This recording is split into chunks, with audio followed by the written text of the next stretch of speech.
Push the button, shut it. R2, baby. The Rivian R2. Let's talk about it. So the back seats look like just a 5-passenger vehicle. The rear window does supposed to come down. We're not going to do that.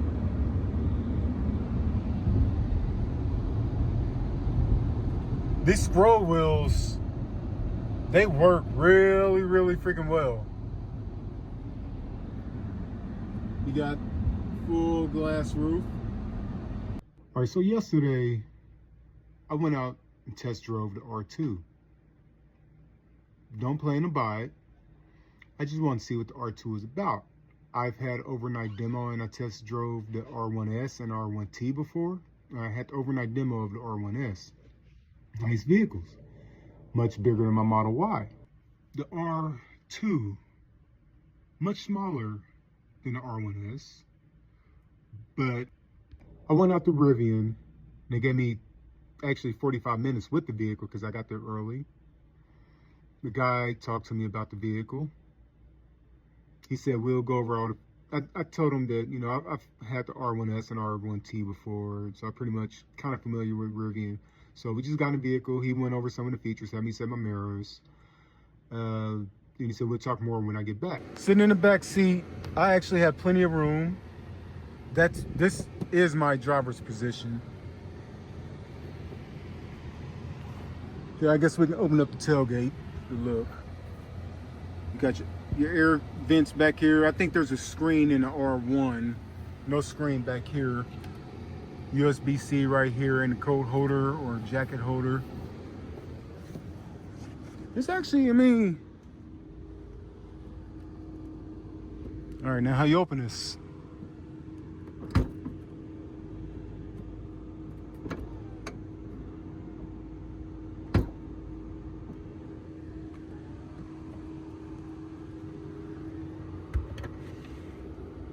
Deep storage. See, I like that you have your outlets, 110 and a 12 volt right there. I like that. Why can't Tesla do that? That makes me mad. I don't know what I would use it for anyway, but still, it makes me mad. Push the button, shut it.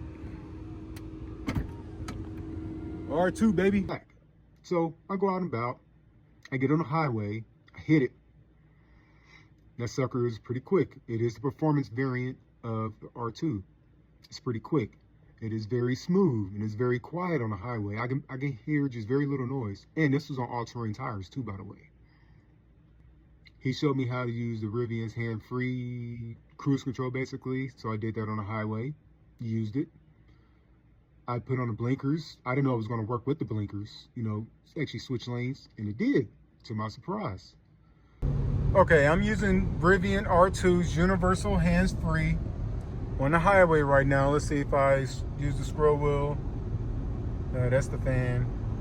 All right, apparently I don't know how to increase the speed. Like I said, this is all new. I'm not used to all this. The maps kind of work slow, but they still work good enough. See if I push on the accelerator. All right, then speed does increase, but it goes back down to the intended speed that I have it set at. Oh, I guess, I don't know, I guess you can't speed. Let's see if the blinker works. Oh, we got a freaking Tesla right next to me. Damn Teslas. Wonder, oh, it will turn. It will get over in the next lane. Nice. Damn, I missed my exit too. Shit. Playing around with this thing, gotta miss my damn exit. All right, look like we're going all the way around the block. This is actually, the road noise is really good. I'm used to, you know, Tesla, I'm sorry to say, has a lot of road noise, especially with the wheels. But this is actually pretty nice. Let me get off for a second. I wish Tesla actually would do that without using FSD, but for Tesla, you have to have FSD in order for it to change lanes like that. So that's a plus to Rivian. The guy told me before I actually went on the road that Rivian's hands-free will be out, or their version of FSD will be out at the end of the year. And he said right now it's like Tesla's basic autopilot. I said, okay, cool. So I was on a surface street, and I was coming up on, and I had it in the hands-free mode, and I was coming up on the roundabout, not paying attention because I'm used to using Tesla's FSD. Come up on the roundabout, coming fast, car's not slowing down, then it just dawned on me. The guy did say that. So I'm not used to that. I actually had to slow the vehicle down, almost, kind of ran over the curb. Did not. But yeah, they're hands-free. It works well. It's not FSD, but it does work pretty well. I don't like the headlights. I know that's personal preference. I don't like the headlights on the R1 or R1T and R1S. I don't like the headlights on the R2. They just look goofy. Personal preference. Some people think the Model Y is ugly. That's fine. Personal preference. I'm talking about the old style Model Y, not the Juniper. I personally don't like the Juniper. But would I give up my Model Y for R2? No. Definitely not. But Rivian, you did a damn good job with this one.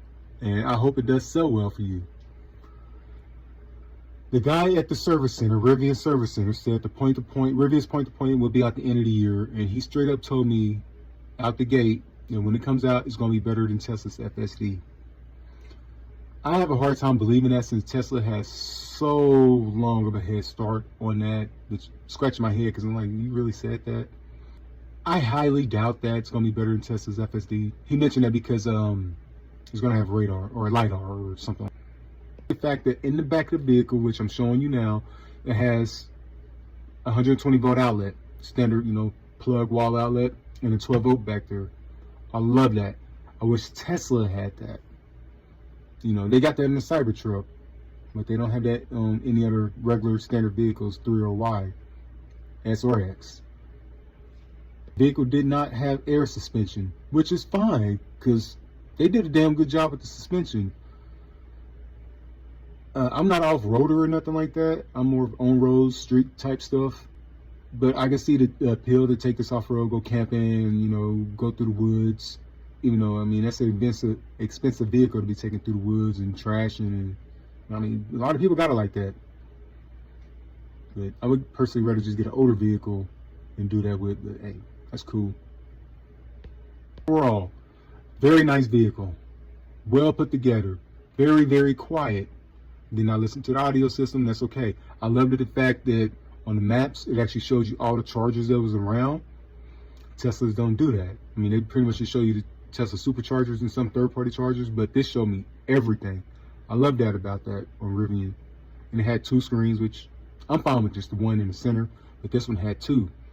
One behind the steering wheel, like traditional, and your center console. The thing had 2 glove boxes, too. I've always heard about that, kind of forgot. Like, damn, why do you need 2 glove boxes? But, hey, more storage. Cool. Overall, it's a great vehicle, man. Rivian, you did a good job. Like I said before, I hope it does sell well. Gives Tesla some competition. But they are hard to make out. Unless you've seen a R1S and R2 next to each other, to me, it's going to be hard to notice.